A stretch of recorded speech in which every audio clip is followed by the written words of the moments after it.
अस्सलामुअलैकुम everyone, welcome back to my channel village girl Ruby. आज मैं आपको लेकर चल रही हूँ हमारी फैमिली के साथ एक मज़ेदार ट्रिप पर। So let's go. तो फाइनली मैं पहुँच गई हूँ फरीदकोट। जैसा कि आपने पिछले वीडियो में देखा कि मैं दिल्ली से फरीदकोट आ रही थी, तो मैं फरीदकोट पहुँच चुकी हूँ अपनी फैमिली के साथ। सभी लोग हम लोग स्टेशन पर बैठे हैं क्योंकि 4 बजे हमारी ट्रेन फरीदकोट पहुँची थी। तो अभी हम लोग वेट कर रहे हैं कि थोड़ा सा टाइम और स्पेंड हो जाए और उसके बाद हम लोग ऑटो पकड़े। तो ये सारी चीज़ें हो गई थी और इतनी सुबह सुबह मैं वीडियो नहीं शूट कर पाई। तो डायरेक्ट मैं अभी आपको दिखा रही हूँ कि हम लोग पहुँच चुके हैं होटल के रूम में। तो ये है मेरा रूम, हमारा रूम जहाँ पे मेरी फैमिली ठहरी हुई है। तो बहुत ही अच्छा रूम था। इसका कॉस्ट आई थिंक 1000 था एक दिन का। तो काफ़ी बढ़िया रूम था, हर चीज़ें अच्छी थी। आपको यहाँ पे अलमीरा, कबर्ड, डेस्क, टेबल और ड्रेसिंग टेबल सारी चीज़ें थी। और 2 फ्लोर की बिल्डिंग थी ये। तो हम लोग फर्स्ट फ्लोर पे थे। और मैं आपको दिखाती हूँ कि यहाँ का टॉयलेट और बाथरूम कैसा है। बिल्कुल नेट, क्लीन और हाइजीनिक था, समथिंग क्योंकि बाहर आपको ऐसी ही चीज़ें मिलेगी। और यहाँ पे वेस्टर्न टॉयलेट था, और लेकिन इसके ऊपर वाले फ्लोर पर इंडियन टॉयलेट भी था। तो हम लोगों ने इंडियन टॉयलेट यूज़ किया था। और ये मेरे सामने की बिल्डिंग है जो इसी होटल के मालिक की है। और ये जहाँ पे हम लोग ठहरे हुए हैं फरीदकोट में, ये पूरा वहाँ का व्यू मैं दिखा रही हूँ आपको। काफ़ी पॉश इलाका है। तो सभी लोग सो रहे थे, तो मैंने सोचा कि चलो ब्लॉग स्टार्ट करते हैं और ब्रश कर लेते हैं। सारी चीज़ें करने के बाद सब लोग उठ गए थे। तो हम लोगों ने खाया आलू पराठा और दही। बिल्कुल ही गंदा था, निहायती गंदा था। तो यहाँ पे नाश्ता करने के बाद हम लोग नहा लिए हैं, सभी लोग नहा लिए, क्योंकि हमें अभी जाना है फरीदकोट के दरगाह पे। तो यही सरप्राइज़ था। सरप्राइज़ नहीं कि मतलब कहाँ मैं जाने वाली थी, यही वो जगह है जहाँ मैं पंजाब में जाने वाली हूँ, फरीदकोट। पंजाब में मैं आई हूँ फरीदकोट, और वहाँ पे एक दरगाह है फरीद बाबा का, जो बिल्कुल गुरुद्वारे के साथ जुड़ा हुआ है। जो भी पंजाब से अगर हो वो प्लीज़ कमेंट में बताना। हालांकि पंजाब तक मेरा ब्लॉग पहुँचता नहीं होगा, आई नो वेरी वेल। तो फाइनली यहाँ पर मैं रेडी हो गई हूँ और अल्फ़ी के साथ थोड़ा बहुत पिक लिया, वीडियो बनाया। और उसके बाद हम लोग अभी निकलेंगे फरीद जो बाबा का दरगाह है वहाँ पे। तो सब रेडी हो गए थे और हम लोग निकल चुके हैं फरीद बाबा के दरगाह पे जाने के लिए। तो ये है पंजाब की गलियाँ, फरीदकोट की गलियाँ। यहाँ का रोड आप लोग देख रहे हैं, वहाँ पे पत्थर बिछा हुआ है अगल बगल, और रोड पे भी पत्थर ही बिछा हुआ था पूरा, जो आप लोग देख रहे हैं अभी स्क्रीन पर। और ये बहुत ही प्यारा सा कैफ़े था। हमारा बहुत मन था कि यहाँ पे हम लोग पिज़्ज़ा खाएं और कोल्ड कॉफ़ी पिए, लेकिन डेस्टिनी को मंजूर नहीं था। हम लोग दूसरे रास्ते से आ गए, तो यहाँ पे हम लोग नहीं नाश्ता कर पाए थे। बस इसी जो कैफ़े था उसके सामने वाली गली में ही फरीद बाबा का मज़ार है, दरगाह है। तो यहाँ पे हम लोग चादर लेंगे, फूल लेंगे। तो मैं आपको ये बता दूं कि हम लोग फरीदकोट और फरीद बाबा के मज़ार पे इसलिए आए हैं क्योंकि मेरे ससुर की बहुत ही पुरानी मन्नत थी। उनके बेटे नहीं थे, बेटियां ही थी। तो उन्होंने मन्नत मांगी थी। यहाँ पे उनका पोस्टिंग था, वो आर्मी में थे। तो यहाँ पे फरीदकोट में ही उनकी पोस्टिंग थी। तो उन्हें पता चला कि यहाँ फरीद बाबा का मज़ार है और दुआ मांगो तो पूरा होता है। तो उन्होंने मन्नत मांगी थी कि मेरा एक औलाद हो जाए, एक बेटा हो जाए, तो मैं आपके दर पे आऊँगा और चादर चढ़ाऊँगा। तो वो तो कंप्लीट हो गया था माशाल्लाह, अल्हम्दुलिल्लाह। मेरे ससुर के 2 बेटे हुए, एक मेरे हस्बैंड और एक मेरे जेठ जी।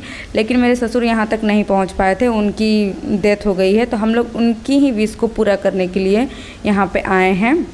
तो हम लोग पहले बिहार से निकले थे दिल्ली के लिए, दिल्ली से आए अभी फरीदकोट, और फरीदकोट से फिर जाएंगे अजमेर। तो ये यहाँ का स्पेशल बात ये है ना कि जो मज़ार है और गुरुद्वारा है, दोनों की सीढ़ियाँ हैं ना एक दूसरे से मिलती है।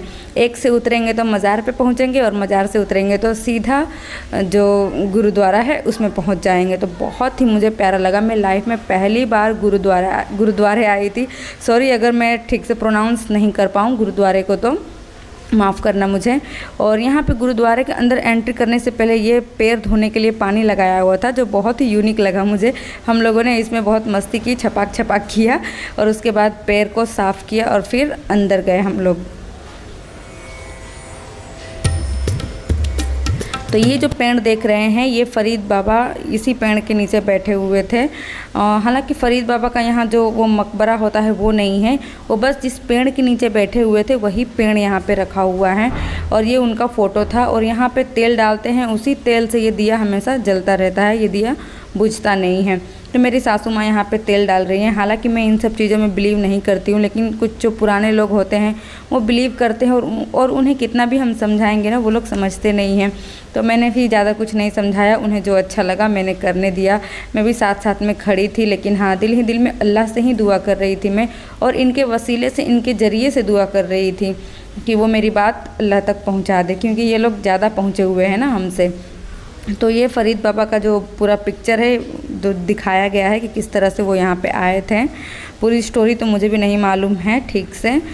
और ये जो जहाँ फ़रीद बाबा जिस पेड़ पे बैठे हुए थे, वहीं पेड़ यहाँ पे प्रिजर्व करके रखा हुआ है, जो ऑरेंज कलर का आपको दिख रहा है उसके आसपास ही। तो अब ये मज़ार में से निकलने के बाद ही सीधा देख रहे हैं आप लोग, ये गुरुद्वारे का सीढ़ी है।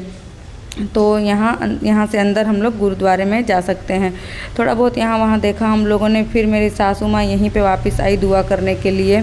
सभी लोग मत्था टेक रहे थे, तो मेरे सासू माँ ने कुछ दुआ हुआ मांगी, और उसके बाद हम लोग सीधे गुरु नानक बोल रही हूँ, गुरुद्वारे के अंदर गए।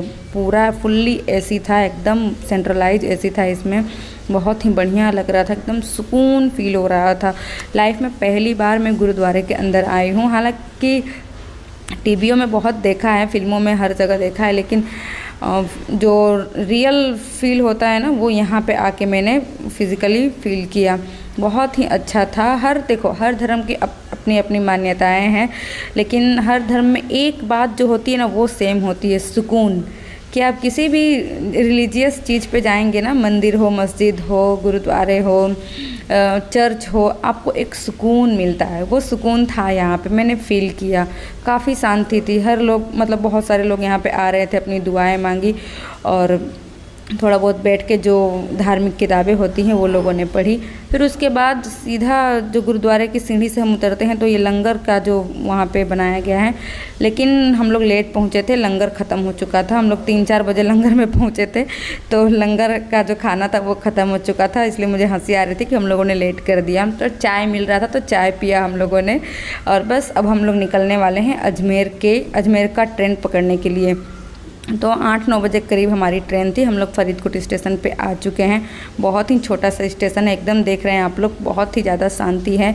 फिर हमारी ट्रेन आई, हम लोगों ने अपनी ट्रेन पे जो हमारी सीट होती है वहाँ पे बैठे, और उसके बाद अभी तो हम यहाँ पे वेट कर रहे हैं कि हमारी ट्रेन आ जाए।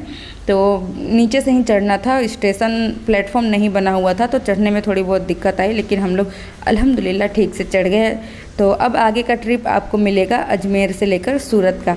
तो आप लोग मेरे चैनल से जुड़े रहना, और कमेंट में बताना कि मेरा ब्लॉग आप लोगों को कैसा लगा। अब हम लोग बैठे हुए हैं ट्रेन में, और ये ट्रेन का नाम अमृतसर अजमेर है, उसमें बैठे हुए हैं, सभी लोग आराम कर रहे हैं। तो चलिए, फिर मिलूँगी आप लोगों से एक अच्छे से ब्लॉग में। तब तक के लिए आप मेरे चैनल से जुड़े रहना, और खूब सारा कमेंट करना, और ढेर सारा प्यार करना, और दुआ में याद रखना। और हाँ, ज़रूर मेरा देखना नेक्स्ट ब्लॉग जो अजमेर का ट्रिप है।